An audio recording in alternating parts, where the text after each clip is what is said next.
Everyone, আমি ঋতুপর্ণা। কেমন আছো সবাই? আশা করি সবাই খুব ভালো আছো। আর তোমাদের ঋতুস প্যাশন ব্লগে সবাইকে স্বাগত। আজ যে ভিডিওটা আমি শেয়ার করছি সেটা হলো মেয়েকে নিয়ে প্রথমবার দার্জিলিং যাওয়ার আমাদের একটা ট্রাভেল ব্লগ। তো অ্যাট ফার্স্ট আমরা সকাল 8টার সময় বেরিয়ে পড়েছিলাম একটা আমাদের ছোট্ট স্টেশন রাধামোহনপুর থেকে, যেখানে আমাদের গন্তব্য শুরু হয়েছিল। আর আগের দিন রাতে আমি যেগুলো প্রথমেই প্যাক করে রেখেছিলাম সেটা হলো আমার মেয়ের খাবারগুলো।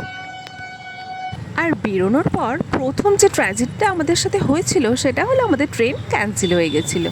তো আমরা হাওড়া পৌঁছানোর পর আমাদের যে গন্তব্যটা ছিল 3 ঘন্টার, সেটা হলো মেট্রো স্টেশন।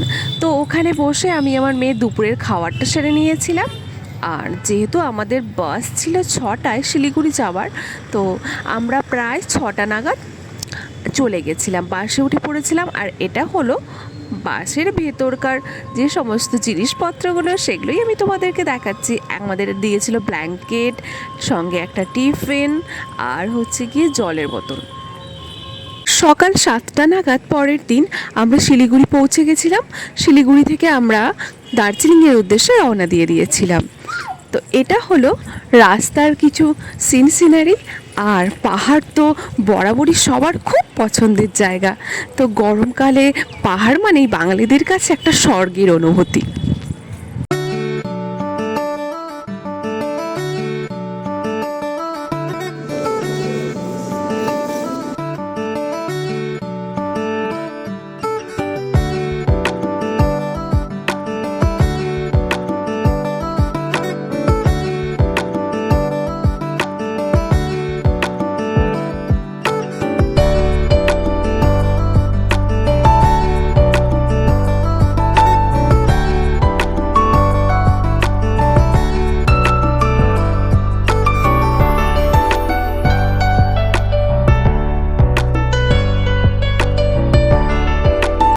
আর হোটেলে পৌঁছানোর পর আমরা সন্ধেবেলায় বেরিয়ে পড়েছিলাম দার্জিলিংয়ের সবথেকে বিখ্যাত যেটা জায়গা সেটা হলো ম্যাল রোড।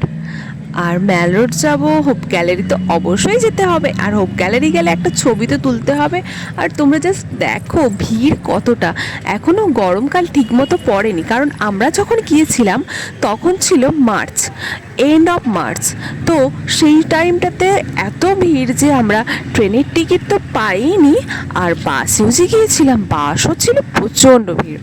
তো মার্কেটের প্রত্যেকটা জায়গায় প্রত্যেকটা দোকানে ছিল প্রচণ্ড ভিড়, যেখানে একটু পা ফেলারও জায়গা ছিল না। আর যেহেতু আমি মেয়েকে নিয়ে গিয়েছিলাম, তো ওর একটু জার্নিটা হেক্টিক হয়ে গেছিলো। তো সেদিন আমরা আর কোথাও বেরোইনি, শুধুমাত্র সন্ধেবেলায় যেটা গিয়েছিলাম সেটা হলো ম্যাল রোডে। আর ও খালি কুকুর দেখেই ওদেরকে ধরবে বলে ছুটে যাচ্ছিল। পরের দিন সকালবেলায় আমরা যেখানে বেরিয়ে গেছিলাম সেটা হলো দার্জিলিংয়ের সমস্ত সাইট সিনগুলোর জন্য, যে লোকাল সাইট সিনগুলো হয় ওগুলোই। তো আমি 2-3টে জায়গা কম দেখেছিলাম, কারণ আমার মেয়ে খুব কান্নাকাটি করছিল তাই। তো আমি প্রথমে দেখেছিলাম এখানে টি গার্ডেন, আর তারপর আমি গিয়েছিলাম জু, আর আরেকটা জায়গার নাম যেটা আমি এই মুহূর্তে ভুলে যাচ্ছি। তো এখানে মেয়ে কতটা দুষ্টুমি করছে, ও খালি হাত ছেড়ে নিজেই নিজের মনে মতো করে ঘুরে বেড়াতে থাকবে, কিন্তু ওকে তো হাত ছাড়লে চলবে না।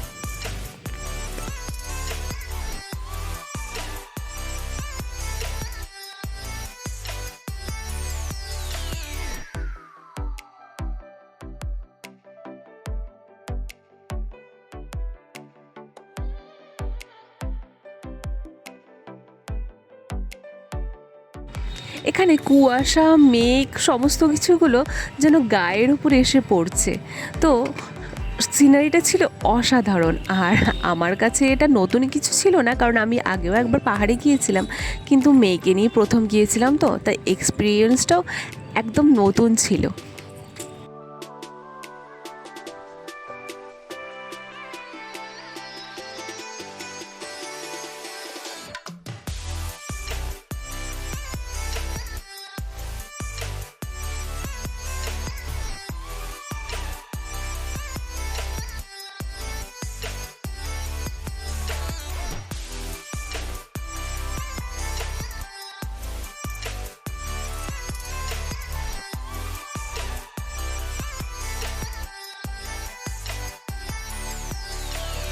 পাহাড়ের এই ছোট ছোট ফুলগুলো কিন্তু আমার খুব ভাল লেগেছে, কিন্তু এগুলো কী ফুল সেগুলোর নাম আমি জানি না।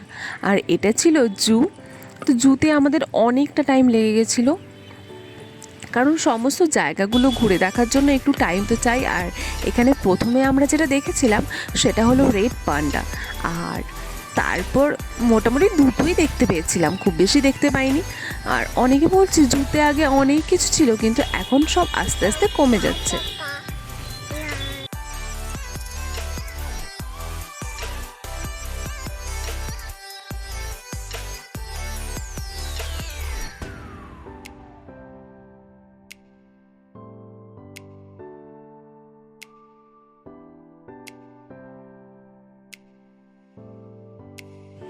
এটা ছিল আমাদের মামের একটু মাদার ডটার লাভ।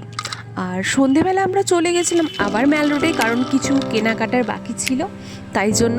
আর এখানে ফাঁকা জায়গা পেয়ে আমার মেয়ে গোটা ম্যাল রোড ঘুরে বেড়াচ্ছিল। ওকে ধরাও যাবে না আর ওকে ছোঁয়াও যাবে না, শুধুমাত্র ও ঘুরবে আর আমাদেরকে ওর পেছন পেছন ঘুরতে হবে।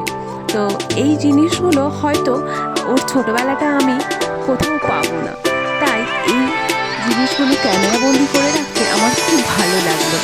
আর কতটা তোমরা লাইক দিবে, শেয়ার করবে আর সাবস্ক্রাইব করবে সেটা জানি না, বাট আমি আমার মন থেকে আমাকে নিজেকে ভালো রাখার জন্য এই ভিডিওগুলো করি।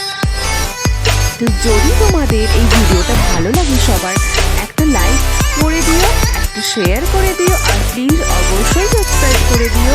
তো আজকের জন্য টাটা। আমার ট্রাভেল ব্লগটা কেমন লাগলো সবাই অবশ্যই জানিও। যদি ব্লগটা ভালো লাগে তাহলে একটা লাইক, শেয়ার অ্যান্ড সাবস্ক্রাইব আবার বলছি করে দিও। So tata guys.